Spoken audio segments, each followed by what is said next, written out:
Le podcast du Centre national du livre aime les écrivains, qui débarquent dans les grands entretiens pour faire entendre leur voix unique. Au programme Chemin de traverse, écriture qui bouleverse. Écoutons les pensées, sages, énervées, extatiques, et laissons-nous bousculer pour ne plus revenir à l'identique.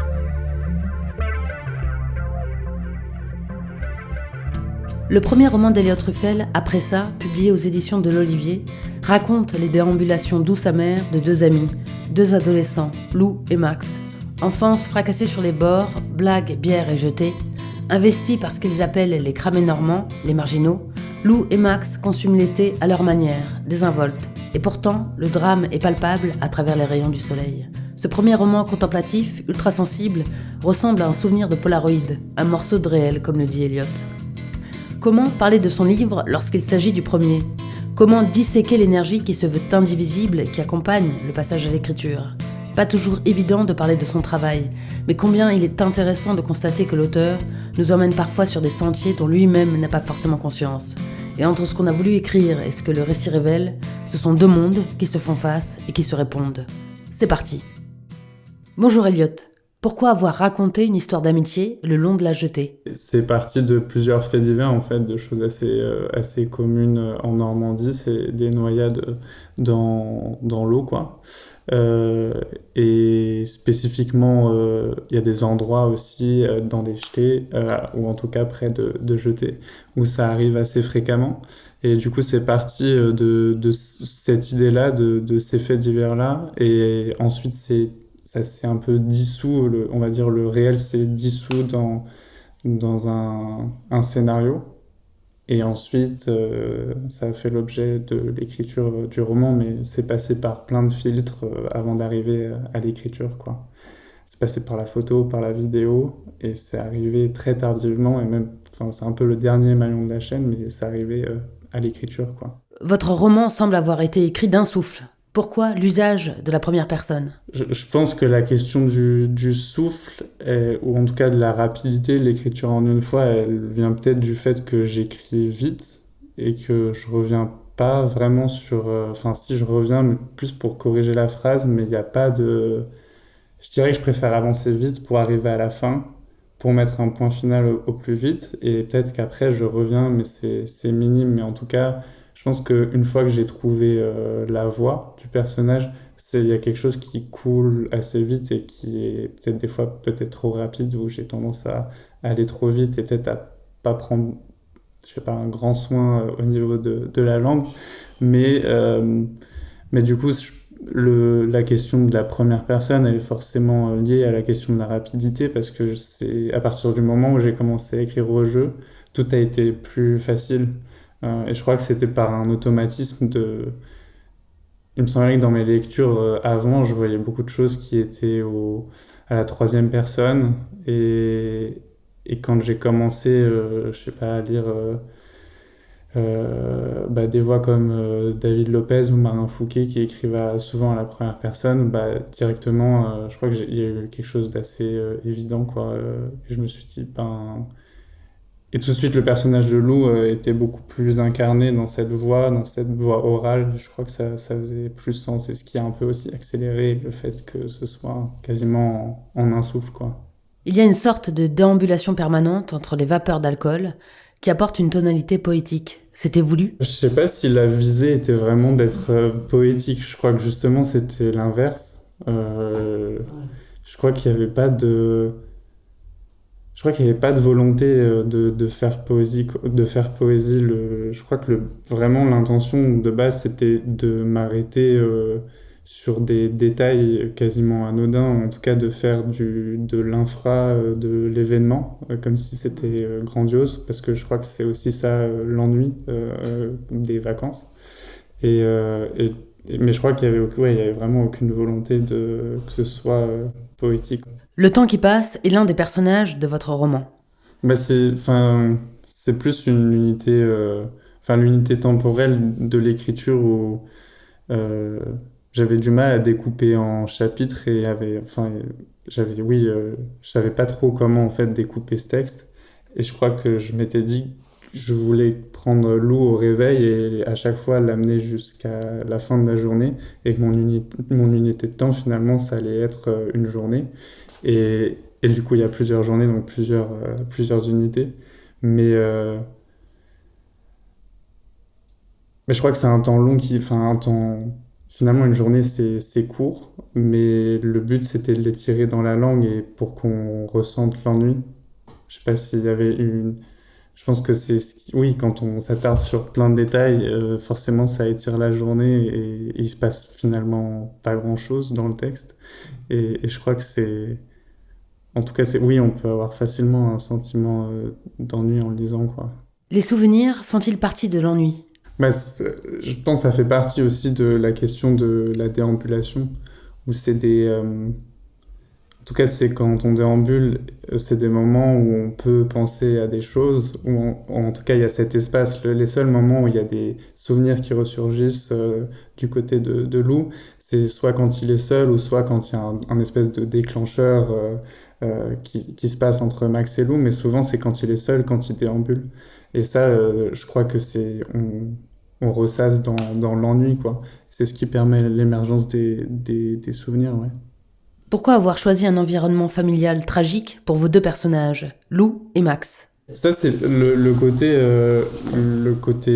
enfin, oui, la violence du côté de Lou, elle n'est pas venue tout de suite. Pendant longtemps, Lou avait dans ses souvenirs une figure paternelle assez présente, mais dans un temps présent, il était plus là. Et, et pendant longtemps, j'ai fait le choix de ne pas élucider cette question, de ne pas nommer ni comment ni pourquoi. Et je pense que c'était plus une question narrative d'essayer de trouver, oui, d'essayer de trouver un point commun ou quelque chose qui a pu les rapprocher. Et je crois que la violence, c'est un peu. Je pense à leur rentrée, quand Lou commence à s'intéresser à Max, c'est parce il y a oui, il y a cette violence en fait. Il y a quelque chose pas qui l'intéresse, mais qui l'intrigue. Et du coup, je pense que c'était aussi, oui, une question narrative, pas de boucler une boucle, mais en tout cas c'est de trouver quelque chose plus fort que juste une amitié, quelque chose qui s'explique pas vraiment en fait. Et, mais par contre, pour le personnage de Max, ça a été directement présent. Et la violence, c'est pas du tout la même pour Lou et pour Max. Et je crois que c'était ça qui m'intéressait, d'explorer des formes de violence et de comment on construit avec ça. Et je crois que Max et Lou font deux expérimentations assez différentes, ou en tout cas vivent assez différemment la violence et en font quelque chose aussi très différent. Est-ce qu'on peut considérer ce livre comme un souvenir de jeunesse? Qu'y a-t-il après ça? Pour moi, non. Je crois que ça fait pas longtemps, mais je crois que là, je me considère comme étant dans l'âge adulte. Ça y est, je suis enfin rentré. Mais je pense pas que pour moi, cette histoire-là et ce livre-là soit vraiment justement un entre-deux ou quelque chose qui m'autorise à passer à l'âge adulte. Je crois que j'ai pu l'écrire parce que j'étais déjà passé à l'âge adulte et que je pouvais,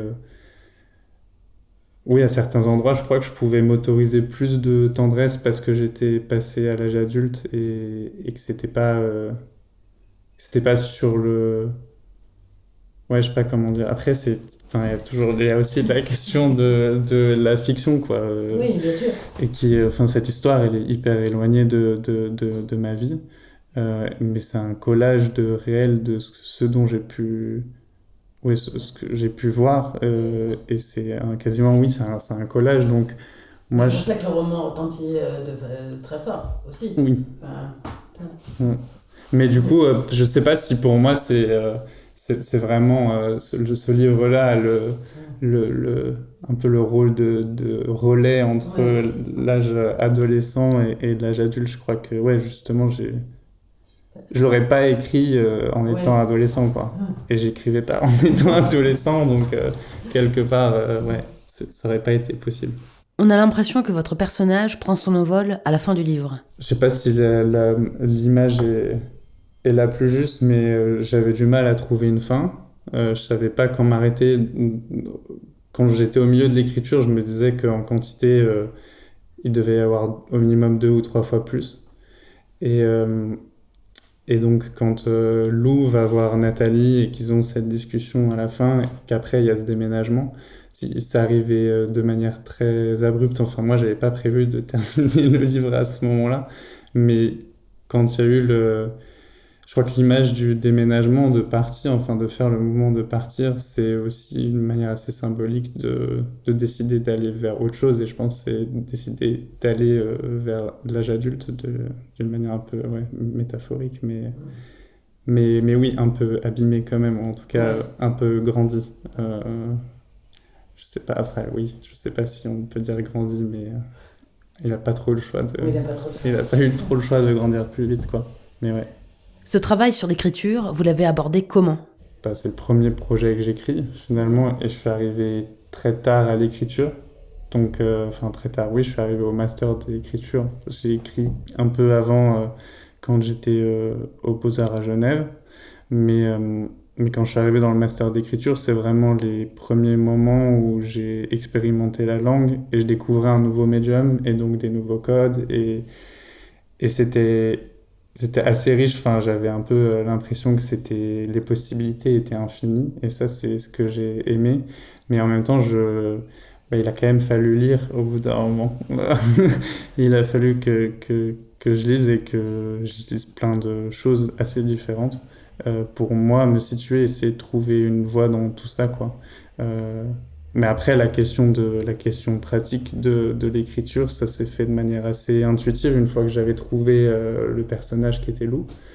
Euh, et aussi, bah, comme je l'ai dit, préexistait le scénario qui s'arrêtait, on dira, au milieu de l'histoire, ou en tout cas à la fin de la première partie. Et donc dans l'écriture, après, c'est développé cette deuxième partie et ça a bien sûr augmenté quand le scénario est passé à l'état de littérature. Et il s'est augmenté au fur et à mesure, il est devenu autre chose. Mais en tout cas, je crois que c'était assez instinctif comme passage un peu de l'image, de la vidéo, de la photo à l'écriture. Ouais. Pour écrire, faut-il nécessairement une faille, réelle ou fictionnelle? Ouais, il faut une petite brèche dans. Je pense que ce qui m'intéresse dans l'écriture, c'est que c'est la fiction, mais en soi, la fiction, elle me sert juste à coller des bouts de réel entre eux. Et je crois que la faille, elle se situe entre ces bouts de réel. Et pour moi, enfin, je sais pas s'il faut une faille en tant que personne qui écrit, je crois pas. Mais je crois juste que c'est ce qu'il y a d'intéressant, les failles, ou en tout cas les interstices, les entre-deux, les choses de coller des choses et de voir ce qui se passe entre ces choses, quoi. Euh, c'est un peu comme ça que je,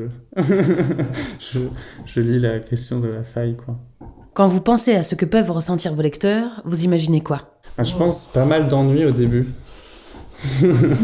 on, on me l'a dit, pas mal d'ennuis, on s'ennuie autant que les personnages. J'ai trouvé ça intéressant.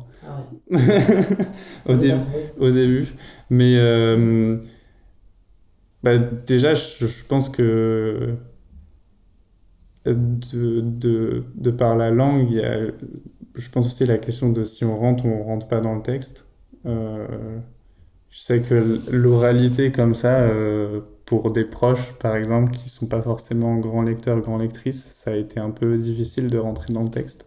Euh, pour des questions d'oralité, pour plein de questions. Mais j'ai été étonnamment surpris quand je l'ai donné à lire pour la première fois à des proches, où j'ai vu des gens pleurer, où j'ai vu de l'émotion chez les gens. Et, et je ne pensais pas que c'était possible en écrivant quelque chose, en tout cas d'atteindre à des endroits où ça puisse susciter autant d'émotions.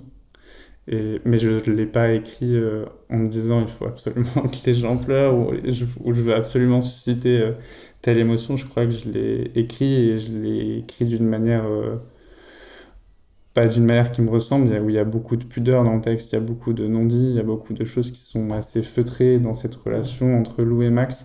Et je crois que c'est un peu Ouais, c'est un peu ma pudeur et ma manière de ne pas arriver aussi à nommer les choses. Et je crois que c'est ce qui est vu en premier, ça. Et après, l'émotion, c'était aussi une grande découverte au moment de donner ce texte à lire aux gens, quoi. Et après ça, qu'est-ce que vous allez faire? Sûrement en écrire un autre. Ouais, sûrement. J'aimerais bien quand même. Ce serait, je pense, ouais, en écrire un autre. Des autres, peut-être, on verra. Mais j'aimerais bien aussi euh, penser du scénario, ou en tout cas aller vers peut-être une forme vidéo, une forme cinéma. Parce que vous venez des Beaux-Arts, Ouais, vous êtes finalement passé par l'écriture. ouais. Enfin, vous avez peut-être fait Et là, je suis. peut-être d'autres choses en parallèle. Hein. Oui, ouais, je continue à faire de la photo et de la vidéo un peu moins, mais en tout cas, je continue à faire de la photo. Et je continue à écrire aussi. Mm. Mais en tout cas, oui, je pense que idéalement, j'aimerais bien écrire des histoires et que si ça devient un film, ça devient un film, et si ça devient un livre, ça devient un livre.